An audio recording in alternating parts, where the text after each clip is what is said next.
La parole est maintenant à Monsieur Nicolas Turquois.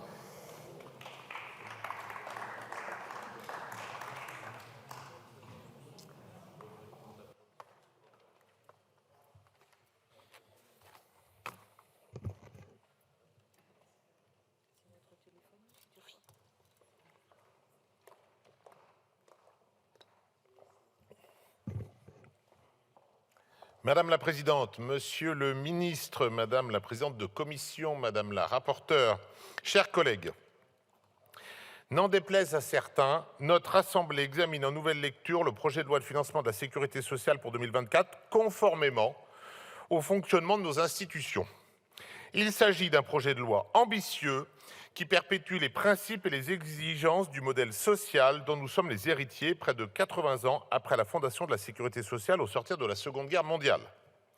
Le groupe démocrate salue le caractère hautement solidaire, hautement responsable et hautement émancipateur de ce projet de loi de financement de la Sécurité sociale.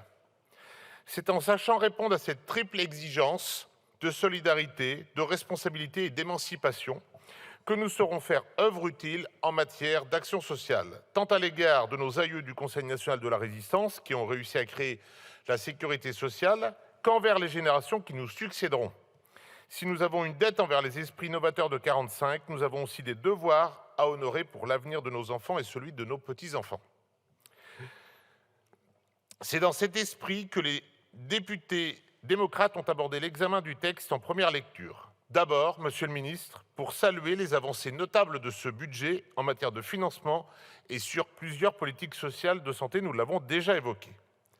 Les amendements que nous avions présentés permettaient de garantir une meilleure protection sociale pour tous, mais sans obérer notre capacité à faire face à nos engagements budgétaires et financiers. Plusieurs d'entre eux n'ont pas été retenus dans la version du texte sur lequel le gouvernement a engagé sa responsabilité, notamment en matière de prévention, un sujet cher à notre collègue Cyril Isaac Sibylle, que je salue. Pour autant, le groupe démocrate continuera d'agir et de défendre ses convictions dans un esprit de concertation au service du progrès social. Dans la poursuite de la navette parlementaire, notre groupe se félicite de l'adoption en commission d'une nouvelle version du projet de loi de financement de la Sécurité sociale. C'est d'abord un PLFSS de solidarité.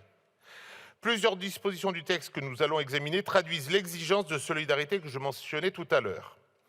Le projet de loi de financement de la Sécurité sociale pour 2024 permet ainsi une meilleure articulation des droits à la complémentaire santé solidaire avec les minima sociaux, comme l'allocation adulte handicapé, l'allocation supplémentaire d'invalidité ou celle destinée aux chômeurs en fin de droit. En cas d'arrêt de travail dû à une interruption médicale de grossesse, tout jour de carence sera supprimé. Et pour mieux accompagner ceux qui prennent soin d'un proche malade plusieurs fois au cours de leur vie, la collectivité prendra en charge un renouvellement de l'allocation journalière de proche aidant. C'est ensuite un PLFSS de responsabilité.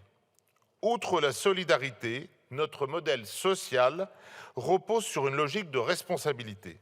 C'est même la condition sine qua non pour garantir aux générations futures un système solide, aussi protecteur que nous le connaissons aujourd'hui. Les dépenses doivent être compensées par des recettes équivalentes. C'est aussi simple que cela. Transmettre à nos enfants des comptes en grave déficit d'année en année, c'est les condamner à porter le fardeau d'une dette sociale qui n'est pas la leur, mais la nôtre. C'est pourquoi cette majorité prévoit des mesures d'économie sur la consommation et le prix des médicaments, mais également sur les sommes versées à l'UNEDIC, pour tenir compte des effets des réformes de l'assurance chômage et de l'amélioration du marché de l'emploi. Pour rappel, les excédents de l'UNEDIC se sont élevés à 4,3 milliards d'euros en 2022. Plus spécifiquement, le projet de loi de financement de la Sécurité sociale vise à diminuer les arrêts de travail non justifiés et inciter au recours au transport partagé. De petits gestes aux effets majeurs pour nos comptes publics, comme pour l'acceptabilité des prélèvements sociaux. Enfin, agir de manière responsable, c'est être mieux préparé aux crises. Le projet de la loi présente dès lors plusieurs mesures pour lutter contre les pénuries de médicaments. Enfin aussi, c'est un PLF d'émancipation. À mon sens, la sécurité sociale remplit pleinement son rôle lorsqu'elle permet à chacun d'être acteur de son destin, notamment face à la dégradation de l'état de santé. C'est tout l'objet des rendez-vous aux âges clés de la vie que le projet de loi propose de plus facilement généraliser, comme de la prise en charge inédite des moyens de contraception. Pour toutes ces raisons, le groupe démocrate soutient résolument ce projet de loi.